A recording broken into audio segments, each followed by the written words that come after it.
Welcome everyone to Montrose and Highland Railroad 60. The videos just keep on coming, and if you told me 8 years ago that people would still be watching my videos right up to episode 60, quite frankly I would have been amazed. While I'm certainly not an expert at filmmaking, people seem to like my model making and enjoy my videos anyway. Hopefully it encourages you to have a go yourselves. I must be doing something right anyhow.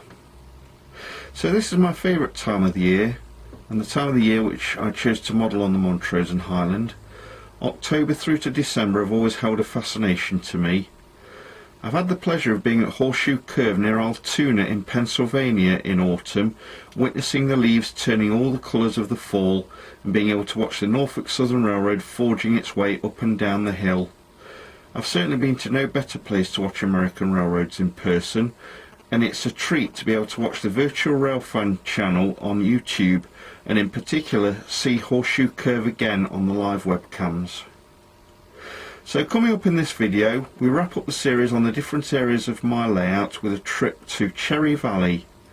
If you're a fan of diesel locomotives, you're in for a treat. This is the area of the layout where I have my locomotive maintenance facility. Locomotives from all railroads seem to find their way here for fueling, sand, water and minor repairs. It's an excuse for me to showcase many of my locomotive fleet. I've never really chosen to model one particular railroad, and I make no excuses for that. Also coming up today, it's my pleasure to link this video with one of Roy Smith's Union Pacific N-Scale Evanston Subdivision layout videos. We have an ethanol train here, which originated in Frasersburg, Ohio. The train has come onto the layout with a Norfolk Southern loco at the head. When it reaches South Pine, the loco will be changed for a couple of Union Pacific locomotives. The train will then leave South Pine and head west. You should then tune into Roy's Evanston Subdivision channel to see the train arriving on his layout. The ethanol train will have added more tankers at Chicago's Grove Park Yard before it reaches Roy's layout, but essentially it will be the same train. Maybe Roy will send another train back to my layout.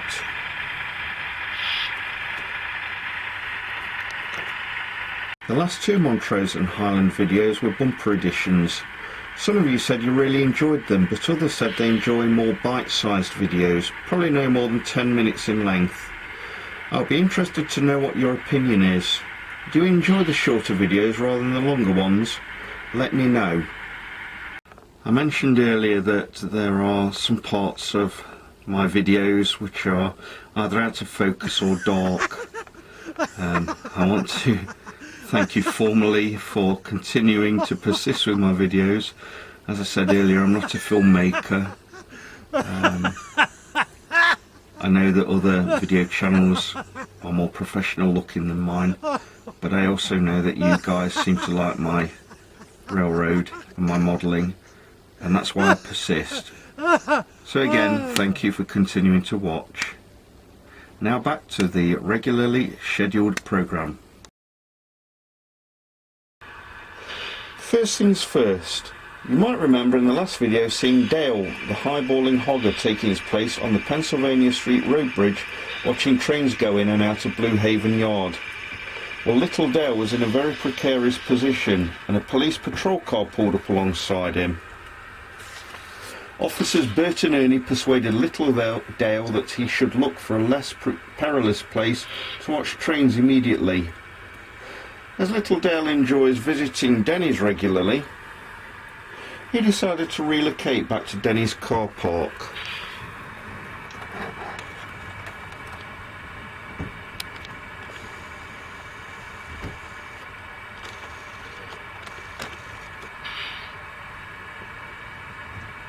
Here we can see him in place enjoying the action. He can watch trains heading through the yard in a much safer spot and not be bothered by the police patrols.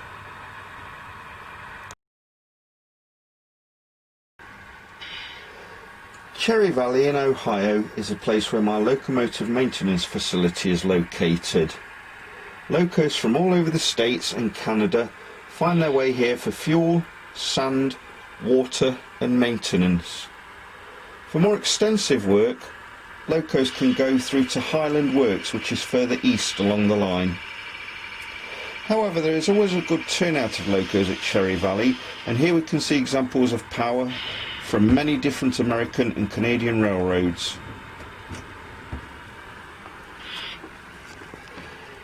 This is the fueling point.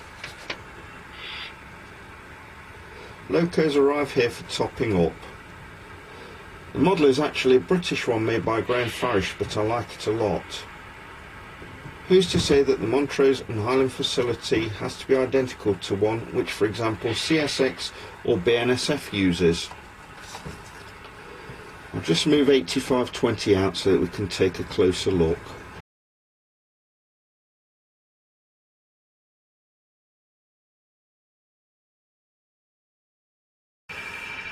Behind the fueling point is a washing plant to remove excess grime and dirt off the locos.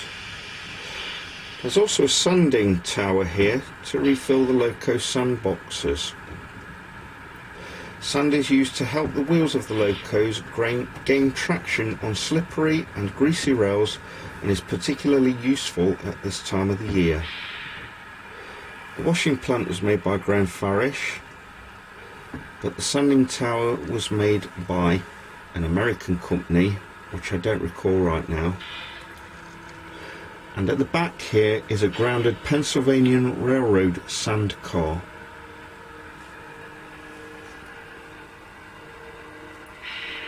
There's another Graham Farish building here. It's got room for one loco, and I've put lights in there, which you can probably see strobing right now.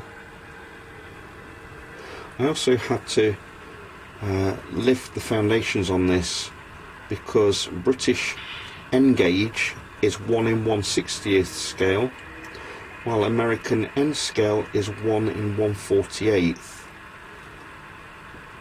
So in order to drive locos into there, I had to lift it somewhat from its foundations. Locos use this shed for light repair work and also for initial examination after a collision or breakdown. Once a plan of action for the loco is in place, it will be towed or hopefully moved under its own power to the main depot building for attention.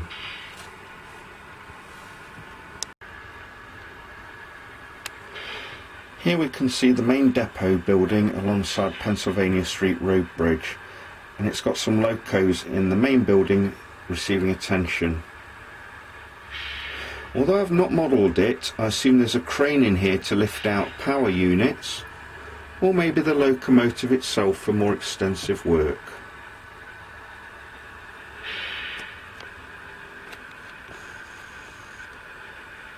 Finally, there are a number of sidings where locomotives may be parked up waiting for new assignments.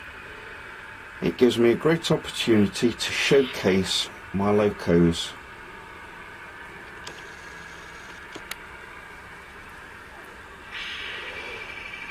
I've got a lot of scenery work to do in this area, but it's not my main priority at the moment.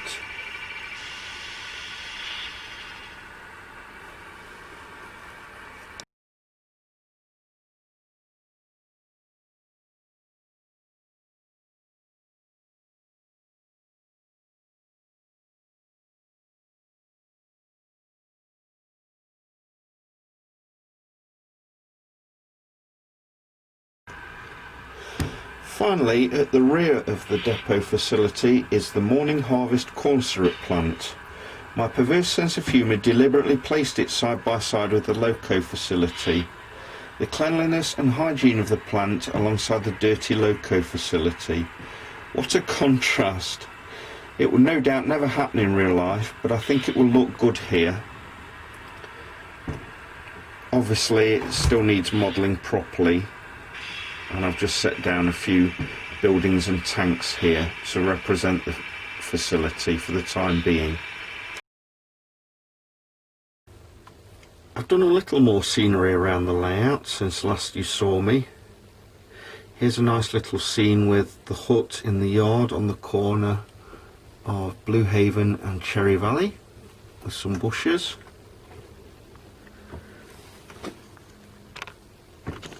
And then if the camera will focus in, you can see I've got a couple of pumpkins out front at Giant Eagle and a 1970s pickup. The pumpkins are waiting for customers to buy them for Halloween.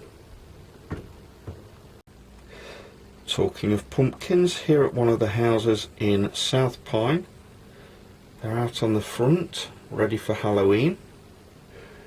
I haven't carved faces in them, but I think they look good here.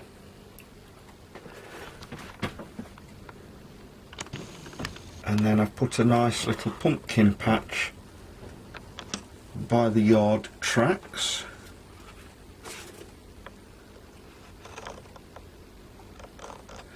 Pumpkins are made by Bush, a German company, and I'm very pleased with them. They firmly placed the layout in autumn. And then I have a billboard here, which may have been in place last time you saw the video. Again made by an American company, but unfortunately I don't remember who that was. I believe that's an advert for American Airlines. Very pleased with that as well.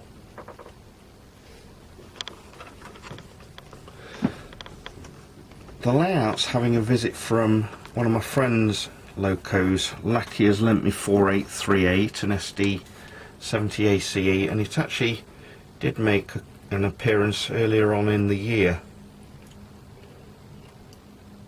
Loco is earning its keep on the layout, and here we see it at the head of a train destined for New York.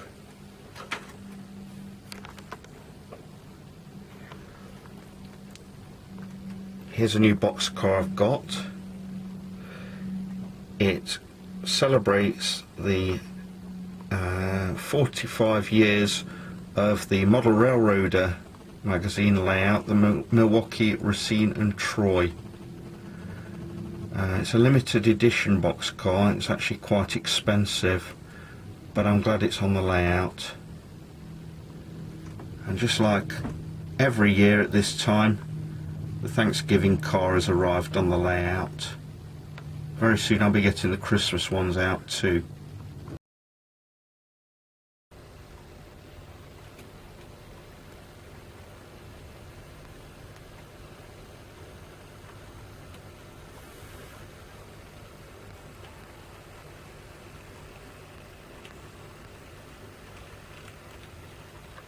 .4838 pauses briefly to get permission to leave the yard.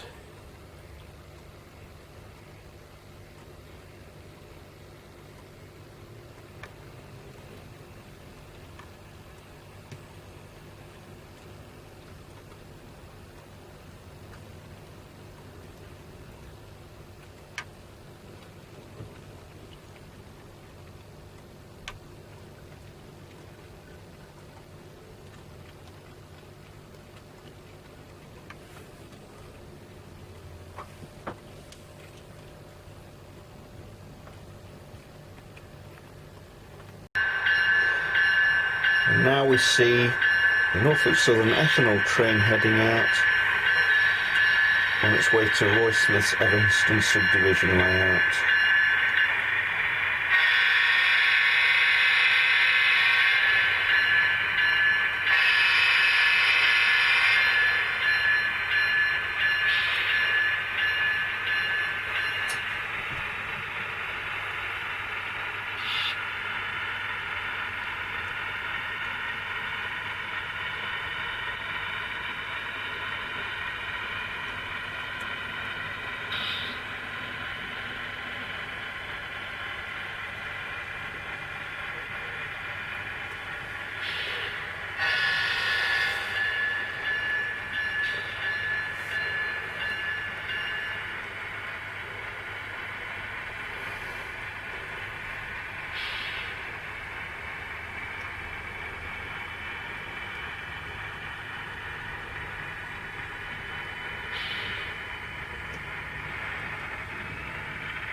Here the train's entering South Pine Yard.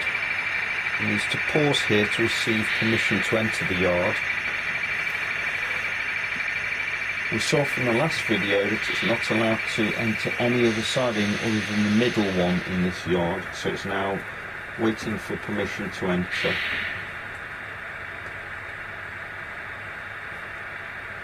Permission now granted.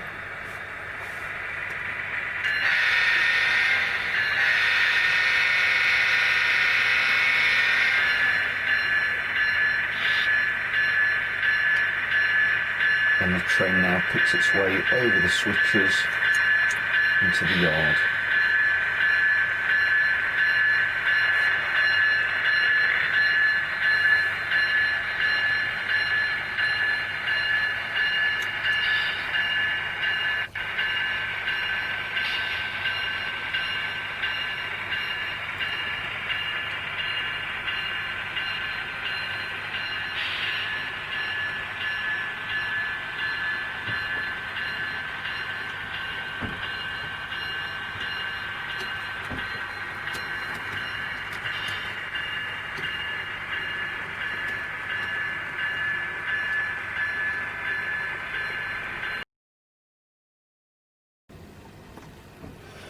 Motive power has now been changed from Norfolk Southern to Union Pacific, and the train is ready to depart for the Evanston subdivision.